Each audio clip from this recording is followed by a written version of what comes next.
Star Cement presents election breaking মুহূৰ্তত নাজিৰাত বিজেপিৰ বৃহৎ যোগদান কাৰ্যসূচী বিৰোধীৰ দলপতি দেৱব্ৰত শইকীয়াৰ ভেটিত কপনি তুলি এতিয়া বিজেপিত যোগদান কৰিছে হাজাৰ হাজাৰ কংগ্ৰেছ নেতা কৰ্মীয়ে আৰু বিজেপিত যোগদান কৰিয়ে কংগ্ৰেছক তোলা ধৰা দিছে এতিয়া কংগ্ৰেছৰ নেতা কৰ্মীসকলে হাউচৰ জনাইছো মুহূৰ্তত বিজেপিৰ শক্তি বৃদ্ধি পাইছে নিৰ্বাচনৰ প্ৰাক্ষণত নাজিৰাত হাজাৰ হাজাৰ লোকে কংগ্ৰেছ দল ত্যাগ কৰিছে আৰু বিজেপিত যোগদান কৰিছে দেৱব্ৰত শইকীয়াৰ সমষ্টিত কপনি তুলি কংগ্ৰেছ ত্যাগ কৰি বিজেপিত যোগদান কৰিছে এতিয়া হাজাৰ হাজাৰ নেতা কৰ্মীয়ে বিজেপিত যোগদান কৰিয়ে কংগ্ৰেছক তোলা ধৰা দল ত্যাগী নেতাৰ দেৱব্ৰত শইকীয়াৰ ভেটিত হাজাৰ হাজাৰ কংগ্ৰেছী এৰিছে দল আৰু বিজেপিত যোগদান কৰিছে বিজেপিৰ নীতি আদৰ্শৰ প্ৰতি আকৃষ্ট হৈ বিজেপি দলত যোগদান কৰিছে এতিয়া হাজাৰ হাজাৰ নেতা কৰ্মীয়ে বিজেপি যুৱ নেতা ময়ূৰ বৰগোহাঁইৰ নেতৃত্বত বিশাল যোগদান কাৰ্যসূচী আৰু এই কাৰ্যসূচীত উপস্থিত আছে কেন্দ্ৰীয় মন্ত্ৰী পবিত্ৰ মাৰ্ঘেৰিটাৰ উপস্থিতিত বিজেপিত যোগদান কৰিছে হাজাৰ হাজাৰ কংগ্ৰেছীয়ে এক প্ৰকাৰ কংগ্ৰেছৰ ভেটিত কপনি তুলি বিজেপিত বৃহৎ যোগদান কাৰ্যসূচী ২৬ নিৰ্বাচনৰ প্ৰাক্ষণত এতিয়া বিজেপিত যোগদানৰ জোৱাৰ উঠিছে উজনিত কংগ্ৰেছৰ ভেটিত কপনি তুলি বিজেপিত বৃহৎ যোগদান কাৰ্যসূচী নাজিৰাত হাজাৰ হাজাৰ কংগ্ৰেছীয়ে এৰিলে দল আৰু বিজেপিত যোগদান কৰিছে বিজেপিত যোগদান কৰিয়ে কংগ্ৰেছক তোলা ধৰা দিছে এতিয়া কংগ্ৰেছ ত্যাগী নেতা কৰ্মীয়ে পবিত্ৰ মাৰ্ঘেৰিটা উপস্থিত আছে ময়ূৰ বৰগোহাঁই উপস্থিত আছে আৰু দেৱব্ৰত শইকীয়াৰ ভেটিত হাজাৰ হাজাৰ কংগ্ৰেছীয়ে এৰিছে দল বিজেপি নেতা ময়ূৰ বৰগোহাঁইৰ নেতৃত্বত বিশাল যোগদান কাৰ্যসূচী কেন্দ্ৰীয় মন্ত্ৰী পবিত্ৰ মাৰ্ঘেৰিটাৰ উপস্থিতিত বিজেপিত যোগদান কৰিছে এতিয়া হাজাৰ হাজাৰ কংগ্ৰেছীয়ে নাজিৰাত হাজাৰ হাজাৰ লোকে এৰিছে কংগ্ৰেছ আৰু বিজেপিৰ নীতিৰ প্ৰতি আকৃষ্ট হৈ নীতি আদৰ্শৰ প্ৰতি আকৃষ্ট হৈ বিজেপি যোগদান কৰা দেখিবলৈ পোৱা গৈছে এনেদৰে বিজেপিত বৃহৎ যোগদান কাৰ্যসূচী দেখিবলৈ পোৱা গৈছে নাজিৰাত আৰু বিজেপিত যোগদান কৰিয়ে কংগ্ৰেছক তোলা ধৰা দিছে থকা সৰকা কৰিছে সমালোচনাৰে বিজেপিৰ যে উন্নয়নৰ যাত্ৰা মুখ্যমন্ত্ৰী হিমন্ত বিশ্ব শৰ্মাৰ যে উন্নয়নৰ যাত্ৰাত একেলগে থাকিম বুলি ২৬ত বিজেপিৰ চৰকাৰত সমৰ্থন কৰিম বুলি এনেদৰে কংগ্ৰেছে দল ত্যাগ কৰি বিজেপিত যোগদান কৰা দেখিবলৈ পোৱা গৈছে বিজেপিত যোগদান কৰিয়ে কংগ্ৰেছক তীব্ৰভাৱে সমালোচনা কৰিছে এতিয়া কংগ্ৰেছ ত্যাগী নেতা কৰ্মীসকলে নাজিৰাৰ দৃশ্যাংশ নাজিৰা হৈছে বিৰোধী দলপতি দেৱব্ৰত শইকীয়াৰ সমষ্টি নাজিৰা সমষ্টি আৰু সেই নাজিৰা সমষ্টিত পূৰ্বৰ পৰা কংগ্ৰেছৰ ভেটি আছে আৰু সেই ভেটিত কপনি তুলি এতিয়া কংগ্ৰেছ দল ত্যাগ কৰি বিজেপিত যোগদান কৰিছে হাজাৰ হাজাৰ নেতা কৰ্মীয়ে কংগ্ৰেছ ত্যাগী নেতা কৰ্মীয়ে এতিয়া গেৰুৱা হৈ পৰা দেখিবলৈ পোৱা গৈছে গেৰুৱা বসন পিন্ধি এতিয়া বিজেপিত যোগদান কৰিছে এনেদৰে হাজাৰ হাজাৰ নেতা কৰ্মীয়ে বিজেপি যুৱ নেতা ময়ূৰ বৰগোহাঁইৰ উপস্থিতিত আৰু কেন্দ্ৰীয় মন্ত্ৰী পবিত্ৰ মাৰ্ঘেৰিটাৰ উপস্থিতিত বিজেপিত যোগদান কৰিছে হাজাৰ হাজাৰ কংগ্ৰেছীয়ে দেখাইছো হাজাৰ হাজাৰ লোকে এৰিছে কংগ্ৰেছ নিৰ্বাচনৰ প্ৰাক্ষণত কংগ্ৰেছ ত্যাগৰ জোৱাৰ উঠা দেখিবলৈ পোৱা গৈছে বিজেপিত যোগদান কৰিছে বিভিন্ন প্ৰান্ত ৰাজ্যৰ প্ৰান্তে প্ৰান্তে বিজেপিত যোগদানৰ জোৱাৰ উঠা দেখিবলৈ পোৱা গৈছে নাজিৰাত হাজাৰ হাজাৰ কংগ্ৰেছী এৰিছে দল বিজেপিত যোগদান কৰিয়ে কংগ্ৰেছক তোলা ধৰা দিছে কংগ্ৰেছক থকা সৰকা কৰিছে তীব্ৰ সমালোচনা কৰা দেখিবলৈ পোৱা গৈছে পবিত্ৰ মাৰ্ঘেৰিটাৰ উপস্থিতিত বিজেপিৰ যুৱ নেতা ময়ূৰ বৰগোহাঁইৰ নেতৃত্বত বিশাল যোগদান কাৰ্যসূচী দেখিবলৈ পোৱা গৈছে বিজেপিত যোগদান কৰিয়ে হাজাৰ হাজাৰ কংগ্ৰেছীয়ে থকা সৰকা কৰিছে কংগ্ৰেছক এটা গুৰুত্বপূৰ্ণ সমষ্টি নাজিৰা সমষ্টি আৰু নাজিৰা সমষ্টি বিৰোধী দলপতি দেৱব্ৰত শইকীয়াৰ সমষ্টি নাজিৰা সমষ্টিত এতিয়া কংগ্ৰেছৰ ভেটিত কপনি তুলি বিজেপিত বৃহৎ যোগদান কাৰ্যসূচী হাজাৰ হাজাৰ কংগ্ৰেছীয়ে বিজেপিত যোগদান কৰা দেখিবলৈ পোৱা গৈছে কংগ্ৰেছ দল ত্যাগ কৰি বিজেপিত যোগদান কৰিছে হাজাৰ হাজাৰ লোকে আৰু বিজেপিত গেৰুৱা বসন পিন্ধি এক প্ৰকাৰে বিজেপি হৈ পৰা দেখিবলৈ পোৱা গৈছে বিজেপি জিন্দাবাদ ধ্বনি দিয়া দেখিবলৈ পোৱা গৈছে আৰু ২৬ৰ নিৰ্বাচনত বিজেপি চৰকাৰৰ পক্ষত আছো বুলি তেওঁলোকে মন্তব্য কৰিছে কংগ্ৰেছক তোলা ধৰা দিছে সমালোচনা কৰা দেখিবলৈ পোৱা গৈছে দৃশ্যাংশ দেখুৱাইছো নাজিৰা সমষ্টিত ব্যাপক খহনীয়া দেখিবলৈ পোৱা গৈছে কংগ্ৰেছৰ ব্যাপক খহনীয়া দেৱব্ৰত শইকীয়াৰ ভেটিত কপনি তুলি হাজাৰ হাজাৰ লোকে বিজেপিত যোগদান কৰা দেখিবলৈ পোৱা গৈছে হাজাৰ হাজাৰ লোকে বিজেপিত যোগদান কৰিছে হাজাৰ হাজাৰ কংগ্ৰেছ নেতা কৰ্মীয়ে ভাৰতীয় জনতা পাৰ্টিত যোগদান কৰা দেখিবলৈ পোৱা গৈছে ময়ূৰ বৰগোহাঁইৰ নেতৃত্বত ভাৰত চৰকাৰৰ মন্ত্ৰী পবিত্ৰ মাৰ্ঘেৰিটাৰ উপস্থিতি তেনেদৰে যোগদান কৰা দেখিবলৈ পোৱা গৈছে আগন্তুক ২৬ৰ বিধানসভা নিৰ্বাচনৰ প্ৰাক্ষণত বিজেপিৰ শক্তি বৃদ্ধি পাইছে আৰু হাজাৰ হাজাৰ নেতা কৰ্মীয়ে যোগদান কৰিছে এতিয়া বিজেপি দলত কংগ্ৰেছ ত্যাগী নেতা কৰ্মীয়ে বিজেপিত যোগদান কৰা দেখিবলৈ পোৱা গৈছে বিজেপিয়ে গেৰুৱা বসন পিন্ধাই এতিয়া আদৰণি জনোৱা দেখিবলৈ পোৱা গৈছে গেৰুৱা বসন পিন্ধি বিজেপি হৈছে কংগ্ৰেছ ত্যাগী নেতা কৰ্মী হাজাৰ হাজাৰ নেতা কৰ্মী দেখিবলৈ পোৱা গৈছে আৰু কংগ্ৰেছক বিজেপিত যোগদান কৰিয়ে তীব্ৰভাৱে সমালোচনা কৰিছে কংগ্ৰেছক তোলা ধুলা দিয়া দেখিবলৈ পোৱা গৈছে আৰু দিশাংখনে কৈছো নাজিৰা সমষ্টিত হাজাৰ হাজাৰ লোকে এৰিছে কংগ্ৰেছ বিজেপিত যোগদান কৰিয়ে কংগ্ৰেছক তোলা ধুলা দিছে দল ত্যাগী নেতা কৰ্মীয়ে দেৱব্ৰত শইকীয়াৰ ভেটিত কপনি তুলি হাজাৰ হাজাৰ কংগ্ৰেছীয়ে এৰিছে দল বিজেপি নেতা ময়ূৰ বৰগোহাঁইৰ নেতৃত্বত বিশাল যোগদান কাৰ্যসূচী দেখিবলৈ পোৱা গৈছে কেন্দ্ৰীয় মন্ত্ৰী পবিত্ৰ মাৰ্ঘেৰিটাৰ উপস্থিত আছে আৰু বিজেপিত নাজিৰাৰ ৰাইজে আমাক সদায় আশীৰ্বাদ দিয়ে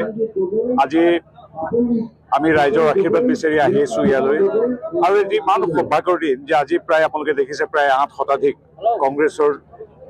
ক্ষেত্ৰীয় যিবিলাক আঞ্চলিক ভিত্তিক নেতা কৰ্মী আজি যোগদান কৰিছে লগতে আমাৰ ৰাইজৰ দল তথা অন্যান্য দলৰ পৰা যোগদান কৰিছে প্ৰায় ৮ শতাধিক মই যিখিনিলৈকে দেখিছোঁ গতিকে এইটো খুব ডাঙৰ কথা আজি শেষ আছিল মানে স্থিতি আমাৰ দেৱব্ৰত শইকীয়া ডাঙৰীয়াৰ তেখেতৰ মূল যিসকল কাৰ্যকৰ্তা আজি মোটামুটি আপোনালোকে দেখিছেই সমগ্ৰ আমাৰ নাজিৰা বিধানসভা সমষ্টিৰ মূল তৃণমূলৰ যিসকল নেতৃস্থানীয় ব্যক্তি গোটেইখিনিয়ে প্ৰায় আজি যোগদান কৰিছে আজি মোটামুটি দেৱব্ৰত শইকীয়াৰ ভেটি আজি মোটামুটি খহি গ'ল গতিকে আমাৰ বাবে খুব ভাল দিন আমি তেওঁলোকক আদৰিছোঁ আমাৰ এটাই কথা যে ভাৰতীয় জনতা পাৰ্টীৰ দৰ্শন আদৰ্শৰ প্ৰতি সন্মান জনাই আই অসমী ভাৰত মাতৃৰ প্ৰতি সেৱা জনাই যি নিজকে সমৰ্পিত কাৰ্যকৰ্তাৰ ৰূপে বিজেপিৰ দৰ্শন মতাদৰ্শ পালন কৰি লয় আৰু নিৰ্দিষ্ট কিছুমান কাম কৰাৰ পৰিৱৰ্তে পুৰাতন সনাতন ভাৰতীয় সংস্কৃতি সভ্যতাৰ প্ৰতি যি শ্ৰদ্ধাশীল হয় বিজেপি এনডিএক সদায় বিজয়ৰ ধ্বজা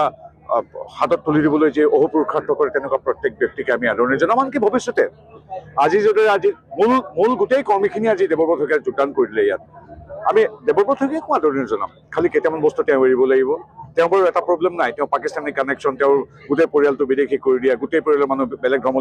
ধৰ্মান্তৰিত কৰে এইবিলাক প্ৰব্লেম নাই কিন্তু সৰু সৰু কেইটামান প্ৰব্লেম আছে অহেতুক যিটো মিয়া প্ৰেম যিটো মিয়াৰ ওচৰত আঁঠু লোৱাৰ তেওঁলোকৰ যিটো স্বভাৱ তেওঁলোকে এই যে নিৰ্দিষ্ট এটা পৰিয়ালৰ ওচৰত নতজানু হোৱা আৰু বিকাশৰ প্ৰতি পিঠি দি পৰিয়ালকেন্দ্ৰিক ৰাজনীতি কৰা এইবিলাকৰ পৰা যদি আঁতৰি ভাৰতৰ প্ৰত্যেকগৰাকী নাগৰিকৰ বাবে তেওঁ কি কংগ্ৰেছ কি বিজেপি কি কমিউনিষ্ট প্ৰত্যেকগৰাকী ভাৰত তথা অসম মাতৃৰ সন্তানৰ বাবে আমাৰ দুৱাৰ খোলা আছে নিৰ্দিষ্ট কিছু ভুল নকৰিলেই নিৰ্দিষ্ট কিছু কাম নকৰিলেই তেওঁক আমি আদৰি ল'ম খালি মাথো আমাৰ ভাৰতীয় জনতা পাৰ্টীৰ যি দৰ্শন আৰু আদৰ্শ সেই আদৰ্শ মানিব লাগিব কেৱল গৌৰৱ গগৈৰ বাহিৰে আমি সকলোকে আদিৰ পৰা গৌৰৱ গগৈৰ প্ৰদান মই ইতিমধ্যে কৈছোৱেই পাকিস্তানৰ লিংকটো তেওঁ নাই বুলি প্ৰমাণ কৰি লওক পৰ্যায়খিনি তেওঁলোকে বিবেচনা কৰিব কি আছে কি নাই এতিয়াতো অন্ততঃ তেওঁতো স্বীকাৰ কৰা নাছিল 10 বছৰ আগতে তেওঁ যে মনে মনে পৰিবাৰে ক'ত বজাৰ কৰিবলৈ যাওঁ তেওঁ কিয় কোৱা নাছিল এতিয়া আমি আজি যে নাজিৰালৈ আহিছোঁ সিদিনাখন যে মই ব্ৰাজিললৈ গৈছোঁ এই কথাবিলাক আমি ৰাজহুৱা মনে দি থাকোঁ তেওঁ কিয় সেইকেইদিন কাকো আন্ধাৰত ৰাখিছিল আৰু সংবাদ মাধ্যমৰ প্ৰেছাৰ নোপোৱালৈকে তেওঁ কোৱা নাছিল কিয় গতিকে কথাবিলাক তেনেকৈ এতিয়া আইনগতভাৱে যি হয়তো আইনে চাব কিন্তু তেওঁ অসমীয়া এগৰাকী সাংসদ হিচাপে আমাৰ প্ৰশ্ন কৰাৰ অধিকাৰ আছে তেওঁৰ ওপৰত তুমি কিয় নিজৰ গোটেই পৰিয়ালটোক বিদেশী কৰি তুলিলা কোনোবা বোলে আমাৰ ছাত্ৰ ছাত্ৰী আজি বিদেশত পঢ়িছে তাতে চাকৰি কৰিছে তাতে সংসাৰ কৰিছে তেওঁ বিদেশৰ নাগৰিকত্ব পাব পাৰে তেনেকুৱা হাজাৰ লাখ মানুহে বিদেশী নাগৰিকত্ব গ্ৰহণ কৰে কিন্তু তুমি যি ভাৰতীয় নাগৰিকত্ব পাইছা সেই নাগৰিকত্ব তুমি ত্যাগ কৰি বেলেগৰ নাগৰিকত্ব লৈছা গোটেই সনাতন সংস্কৃতিৰ প্ৰতি বিতৃষ্ণা দেখুৱাই হিন্দু ধৰ্মৰ প্ৰতি বিতৃষ্ণা মূল আচলতে কথাটো এইটোৱেই যে ৰাজনৈতিক দ্বন্দ্ব প্ৰতিদ্বন্দ্বিতা মানুহৰ মাজলৈ যোৱা এইবিলাক চলি থাকিব এতিয়া আমিও জনগণৰ আশীৰ্বাদ ল'বলৈ গৈছোঁ কিন্তু তেওঁলোকে দুৱাৰ ল'বলৈ গৈছে বেলেগ ঠাইত গতিকে এই কথাবিলাক স্পষ্ট তেওঁলোকে আমি হিন্দু মুছলিম খ্ৰীষ্টান জৈন বুদ্ধিষ্ট শিখ প্ৰতিটো ধৰ্ম প্ৰতিটো বৰ্ণ জাতি ধৰ্ম বৰ্ণ নিৰ্বিশেষে এক বৃহত্তৰ অসমীয়া যি জাতি আছে আমি সেই জাতিটোৰ সুৰক্ষা আৰু বিকাশৰ বাবে আমি কাম কৰিছোঁ কিন্তু তেওঁলোকে নিৰ্দিষ্ট কিছু লোক যিটো মিয়া বুলি কোৱা হয় পূৰ্ববংগীয় যিখিনি লোক আছে তাহানি ময়মনসিং নোয়াখালী ৰংপুৰৰ পৰা আহিছে যি এতিয়া অসমীয়াত সমাহিত হোৱা নাই সেই 24টা চিটৰ বাবে তেওঁলোকে মানে উদ্বাউল হৈ পৰিছে গতিকে সেইকাৰণে মই এটা ৰাজনৈতিক কটাক্ষ, এটা আচল মূল সত্য এইটোৱেই যে আলি কাটি জালি দিম, বৰপীৰা মিয়াক পাৰি দিম। সেইটোৱে কথা তেওঁলোকৰ গানটোৰ মূল উপজীব্য মূল কথা সেইটোৱে। যিদৰে নতুন বৰ অসমৰ কথা তেওঁলোকৰ শ্লোগানত আছে। নতুন বৰ অসম কি? চাউলুং চুকাফাৰ পৰা গুৰুজনা শংকৰদেৱৰ পৰা খগেশ্বৰ তালুকদাৰৰ পৰা আজি আপোনালোকলৈকে আমি সকলোৰে কল্পনাত কি আছে? বৰ অসম। সেই বৰ অসমখনক আমি বিশ্বাস কৰোঁ, কিন্তু সেই বৰ অসমখনত সেই মিয়াখিনি নাই। মিয়াখিনি যে সন্নিৱিষ্ট হ'ব এই বৰ অসমত, নতুন বৰ অসম নাম দিয়ে, সেইকাৰণে কংগ্ৰেছে আজি নতুন বাৰ্তাটো পঠিয়াইছে মিয়াসকললৈ যে বৰ অসমত ঐতিহাসিকভাৱে তেওঁলোক নাই, অৱধাৰিতভাৱে চাউলুং চুকাফা বা গুৰুজনা শ্ৰীমন্ত শংকৰদেৱৰ পৰা লাচিত বৰফুকনলৈকে এই গোটেই যাত্ৰা চোৱাৰ যিটো বৰ অসমৰ অভিধা, যিটো পৰিভাষা, সেই পৰিভাষাত মিয়াসকলটো কেতিয়াও নাই। গতিকে মিয়াসকললৈ গৌৰৱ গগৈ তথা কংগ্ৰেছে বাৰ্তা দিছে যে আমি এইবাৰ কিন্তু শংকৰদেৱ গুৰুজনা বা চাউলুং চুকাফাৰ বা অম্বিকাগিৰি ৰূপকৰ জ্যোতি বিষ্ণু ভূপেন হাজৰিকাৰ বৰ অসম নহয়, এই বৰ অসম নতুন বৰ অসম, নতুন এটা সৃষ্টি। এই নতুন বৰ অসমত কোন থাকিব? মিয়াসকলকো সামৰি লোৱা হ'ব। সেই বাৰ্তাটো ইতিমধ্যে তেওঁলোকে নিৰ্দিষ্ট অঞ্চলত ইতিমধ্যে বিয়পাই তুলিছে। গতিকে তেওঁলোকক তাতকৈ আৰু কি ক'ম মই? আলিক পাৰি দিম, উচ্ছেদ কৰা মাটিবোৰ পুনৰ মিয়াকে ঘূৰাই দিম, তেওঁলোকৰ সেইটো মূল মন্ত্ৰ। কিন্তু আমাৰ হিমন্ত বিশ্ব শৰ্মাদেৱে কৈছে এইবাৰতো 1.5 লাখ, অহাবাৰ 5 লাখ বিঘা মাটি সত্ৰ, নামঘৰ, বনাঞ্চল, চৰকাৰী ভূমি, খিলঞ্জীয়া গাঁৱৰ ভূমিৰ তেওঁলোকৰ কবলৰ পৰা উদ্ধাৰ কৰি অসমীয়া ৰাইজৰ হাতত, অসমৰ ৰাইজৰ হাতত অৰ্পণ কৰা হ'ব। আৰু গৌৰৱৰ কথা তেওঁ যিজন মানুহৰ পৰিয়ালৰ 3জন সদস্যই বিদেশী, 3জন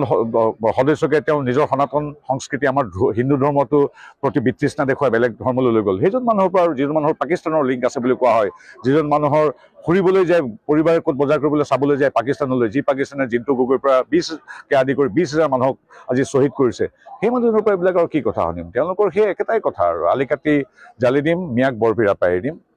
উচ্ছেদ হোৱা মাটিবিলাক পুনৰ মিয়াকে ঘূৰাই দিম। তেওঁৰ মূল উপজীব্য মূল গান সেইটোৱে তেওঁলোকৰ। তাৰ বাহিৰে আৰু তেখেতসকলৰ উপৰি আৰু আপুনি কি কৈছিলে? আৰু এটা কথা সুধিছিল, কি কৈছিলে? এইবিলাক হঠাতে নতুনকৈ আহোম হোৱা মানুহ, উপাধিটো থাকিলেই নহ'ব নহয়। তেওঁ চক্ৰধ্বজ জয়ধ্বজ সিংহৰ কথা জানেনে? তেওঁ মোমাইল তেমলী বৰবৰুৱাৰ পৰা আতন বৰগোহাঁইলৈকে জানে? তেওঁ কাৰী পাইক নাওহলীয়া ফুকন, নাওবৈচা ফুকনৰ কি, পানী ফুকনৰ তাত কি অৰিহণা আছে এই যুঁজত, তেওঁ জানেনে? গতিকে কথাবিলাক কোৱাৰ আগতে লাচিত বৰফুকনৰ কথা